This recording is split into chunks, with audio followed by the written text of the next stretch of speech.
हमने मेडिकल और इंजीनियरिंग की शिक्षा को भारत की भाषाओं में किया और मैं आज इस मंच पर से कहना चाहता हूं तमिलनाडु सरकार 2 साल से हम कह रहे हैं आप में हिम्मत नहीं है मेडिकल और इंजीनियरिंग की शिक्षा को तमिल में अनुवादित करने की, क्योंकि आपके आर्थिक हित जुड़े हुए, आप ये नहीं कर सकते हो। मगर हमारी सरकार आएगी एनडीए की, हम मेडिकल और इंजीनियरिंग का कोर्स तमिल में तमिलनाडु में बना। பல உயிரினங்களை கடந்து நம்ம வந்திருக்கோம். ஆனால் நம்மளே இன்னைக்கு சிகரம் இருந்தாலும் நம்ம இன்னொரு சிகரத்தை முன்னாடி கொண்டு வந்துட்டோம். ஏஐ டெக்னாலஜி அப்படி நிறையா அவ்வளோ வளர்ச்சி அடைஞ்சிருக்கோம் நம்ம. அதே மாதிரி அகரம் ஒவ்வொரு அகரமும் பரிணாமம் அடையுது. அப்போ தமிழ் வேணால் அகரமாக இருக்கலாம், இறைவன் மொழியாக இருக்கலாம், கடவுளின் மொழியாக இருக்கலாம், எல்லாமே தமிழ் தான். அதை நம்ம எப்பவும் விடக்கூடாது. அதே நேரத்தில் ஆங்கிலம் ஒரு சிகரம். இந்த ஆங்கிலத்தை எப்படியாவது ஒழிக்கணும் என்பது தான் அவங்களோட மெயின் குறிக்கோளே. நீங்கள் தமிழில் படித்து மருத்துவரானாலும் சரி, ஹிந்தியில் படித்து மருத்துவரானாலும் சரி, சம்ஸ்கிருதத்தில் படித்தது மருத்துவரானாலும் சரி, மொத்தத்தில் இங்கிலீஷை ஒழிக்கணும் அவங்களுக்கு. ஆனால் இங்கிலீஷ் இல்லாமல் நீங்கள் மருத்துவரானாலும் சரி, பொறியியல் கல்லூரிகளில் போய் படித்தாலும் சரி, இங்கிலீஷ்க்கு இருக்கிற வேல்யூ எங்கேயுமே இல்லை. அதை புரிஞ்சுங்க. இதனால தான் பெரியார் எப்போவுமே தமிழ்நாட்டுக்குள்ளே இங்கிலீஷ்னு சொன்னவர், வெளியிலேருந்து எவனாவது தமிழுக்கு இது பண்ணால் தமிழ்னு தூக்கி பிடிப்பார். அதுக்கப்புறம் உள்ளவங்க இங்கிலீஷ் கற்றுன்னு சொல்லுவார். அதுதான் அது அப்படி மாம்டேட் அவங்களுக்குள்ளேருந்து சொல்ல வச்சது தான். இப்போ உலக மொழி எல்லாம் எடுத்துக்கிட்டிங்கன்னா எல்லாமே அவங்க கொடுத்த அறிவில் வந்தது தான். ஆனால் உலக மொழிகள் அனைத்துக்கும் தாய்மொழி தமிழ் தான். அப்போ இதுலேருந்து நீங்கள் ஒரு விஷயத்தை பார்த்துங்க. இல்லை என்னும் இறைவனை எப்படி புரிஞ்சுக்கணுன்னா, நான் இருக்கேன்ல, நான் உணர்கிறேன்ல, அப்போ அந்த இல்லை என்பவனுக்கும் இருக்கக்கூடிய எனக்கும் உள்ள ஒரு கனெக்ட், அதை புரிஞ்சுக்கணும். இப்போ நீங்கள் ஒரு இருட்டு ரூமில் போகிறீங்க, திடீர்னு திறந்துக்கிட்டு பட்டன் எங்கே இருக்குன்னு தெரியல, சுவிட்ச் பட்டன்னு.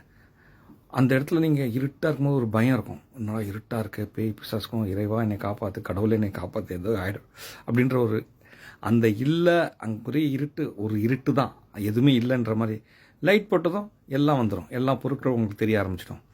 அப்போ அது வரைக்கும் இல்லைன்ற ஒரு விஷயம் போய் இப்போ இருக்குன்னு வந்துடும். அந்த மாதிரி ஒரு விஷயத்தை புரிஞ்சுக்கணும். அதாவது இது என்ன எழுதியிருக்குன்னா, வயிற்றில் இருக்கிற குழந்தை ஒரு காலத்தில் ஆனா பெண்ணான்னு யாருக்குமே தெரியாது. அப்போ கடவுள் பேர் சொன்னாங்க, கடவுளுக்கு தான் தெரியும், யாராலையும் சொல்ல முடியாது அப்படின்னு. இன்றைக்கி டெக்னாலஜி இன்றைக்கி பார்க்க முடியும் காலம் வந்த உடனே இப்போ கடவுள் பேர் யாரும் சொல்கிறது இல்லை. இப்போ நேற்று வரைக்கும் இருந்த இடத்துல கடவுள் இன்றைக்கி இல்லை. அதை புரிஞ்சுக்கிறதுக்கு தான் இதை நான் போட்டிருந்தேன். இதை வச்சு தான் அனைத்தும் நீங்கள் யோசிக்கணும்.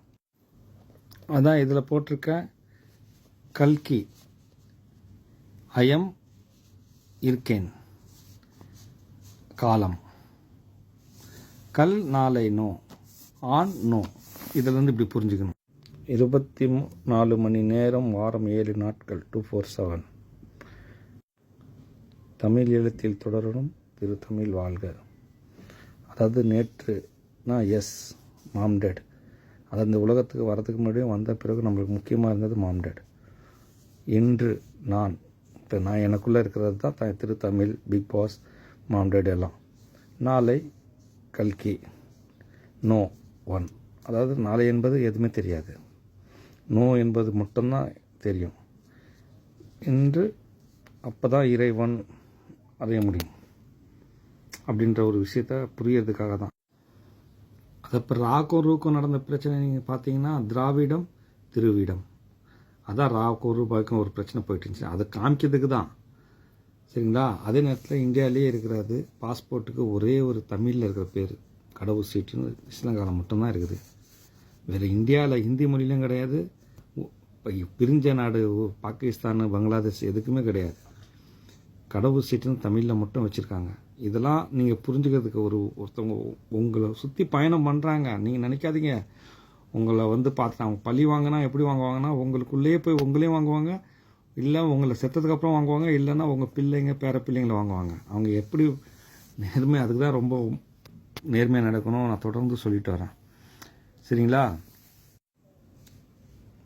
அதாவது இரு ஒளி கோகுல் கடவுள் இப்படி பார்த்து இப்போ அவங்கள கலராக பிரிக்கணும்னா இப்படி பிரிச்சுக்கலாம். கருப்பு வெள்ளை, பச்சை சிகப்பு மஞ்சள் புல்லு. கூகுளில் பார்த்தாலும் இந்த கலர் தான் போட்டிருப்பாங்க மெயினாக. அதை மாம் டேடாக பிரிச்சுக்கலாம். பிக் பாஸ் திரு தமிழ் அப்படி பிரிச்சுக்கலாம். சரிங்களா? மொழியாக பார்த்தீங்கன்னா டேட் தமிழ், மாம் இங்கிலீஷு, பிக்கு வந்து சன்ஸ்கிருத்து, ஆல் லாங்குவேஜ், எல்லா லாங்குவேஜும் சரிங்களா. அப்புறம் தெலுங்கு, மலையாளம், கன்னடா இப்படி பிரிச்சுக்கலாம். ஏன்னா இது திராவிடம், அந்த திராவிடத்தை தான் நான் இங்கே போட்டிருக்கேன் சரிங்களா. ஸோ இதிலேருந்து இதை நீங்கள் புரிஞ்சுங்க. இது 6 இப்படி ஒரு கணக்கு வச்சுங்க. ஒரு கணக்கு கொண்டு வரேன் நான் எப்படின்னு. இல்லைன்னு ஒன்று இருக்குது, அதை நான் மைனஸ் பண்ணிட்டேன். இல்லை, ஆனால் நான் இருக்கேன், அதை உணர்கிறேன். அதான் நோ ஆன், நான் சரிங்களா. நான் ஒன்று இருக்கிறேன். என்னை ப்ளஸ் பண்ணி மாம் டேட் 2 பேரை சேர்த்து அவங்களுக்கு இருக்கிற அந்த 4 பேரை சேர்த்தா 247. அது மாதிரி ஜென்மங்களும் 7ன்னு ஏற்கனவே சொல்லியிருக்கேன். அதே இப்படி கொண்டு வந்தீங்கன்னா, ஏன்னா அவங்க ஆங்கிலத்தில் தான் தன்னை நிறுத்துகிறாங்க டெவலப்மெண்ட் பண்ணுறதுக்கு தன்னை. ஏன்னா ஏஐயை கொண்டு வரணுமே, டெக்னாலஜி கொண்டு வரணுமே, அந்த ஒரு காரணத்துக்காக தான். அது மாதிரி கொண்டு வந்துட்டாங்க, சாதிச்சிட்டாங்க. அதாவது இறைவனையும் என்னையும் சேர்த்துக்கிட்டு இங்கே 2 இந்த மாம் டேடும் அவங்களுக்குள்ளே இருக்கிற திருத்தமிழ், பிக் பாஸ், இந்த இந்த 6 இப்படி சேர்த்துக்கிட்டா 26. இங்கிலீஷ் எழுத்து 26.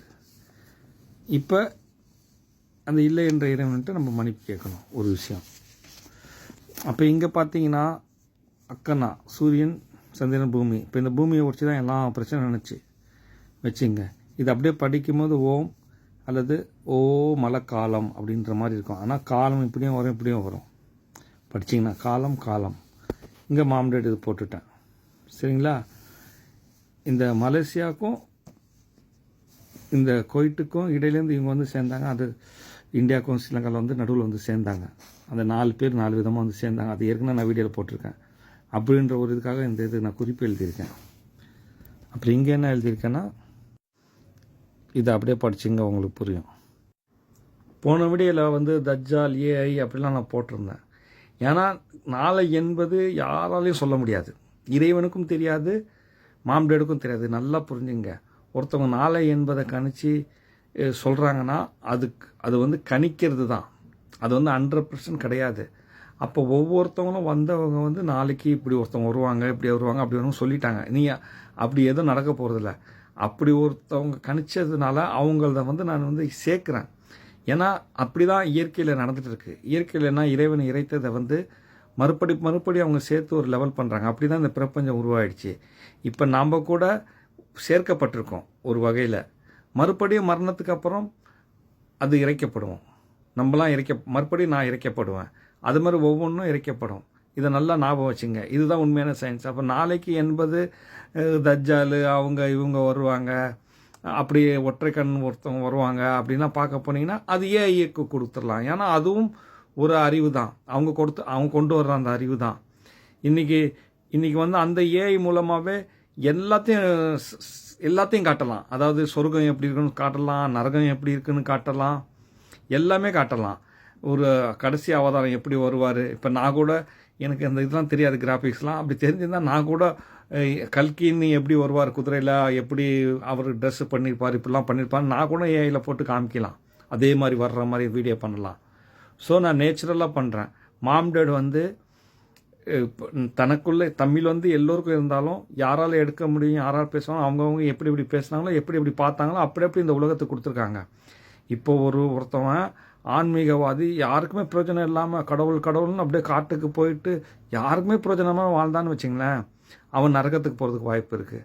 அதே நேரத்தில் கடவுளே வணங்காதவன் ஆனால் தொழில் ரீதியாக நிறையா பேர்த்துக்கு வேலை கொடுத்து நல்ல இதாக நடந்து நல்ல பேருடைய நல்ல வேலைக்காரங்களாம் நல்லா வச்சிருந்து நல்லா பார்த்துக்கிறான். ஆனால் அவன் கடவுள் நம்பிக்கை இல்லாதவன் அவன் கூட சொர்க்கத்துக்கு போயிடுவான்.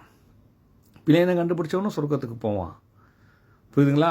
அவன் உயிரை பணைய வச்சு அது கொடுத்துருக்கான், ஆனால் தொழுது கிடையாது. இப்போ முஸ்லீம்கள் கேட்டால் தொழுதாதான் சொர்க்கம் போகலாம் அப்படின்னு சொல்லுவாங்க. நான் சொல்கிறேன், முஸ்லீம்கள் கண்டிப்பாக அவங்க கடைசி வாய்ப்பு அவங்க சொர்க்கத்துக்கு அவங்க முறையில் நல்லா போவாங்க. மற்றவங்களும் போகலான்றது நான் சொல்கிறேன். மெயினாக அந்த கடவுள் இல்லைன்னு சொல்கிறவங்களும் ஆமான்னு சொல்கிறேன், இருக்குன்னு சொல்கிறவங்களும் ஆமான்னு சொல்கிறேன். இருக்குன்னு சொல்கிறவங்களுக்கு அம்மா பாவா, மாம் டேட் அப்படின்ற ஒரு விஷயத்த சொல்கிறேன். புரியுதுங்களா? இந்த மாதிரி விஷயங்கள் தான் நான் பேசிட்டு வரேன். நல்லா புரிஞ்சுங்க. இது வந்து எல்லோருக்கான நன்மைக்கான ஒரு வீடியோ தான். ஆனால் வந்து நான் என்ன உணரணும் அது வந்து புரிய வைக்கிறது கஷ்டமாக இருக்குது. அப்படி ஒரு விஷயம் புதுசாக பேசுகிறேன், சுவர் இல்லாமல் சித்திரம் வரைகிற மாதிரி. அது ரொம்ப கஷ்டம்.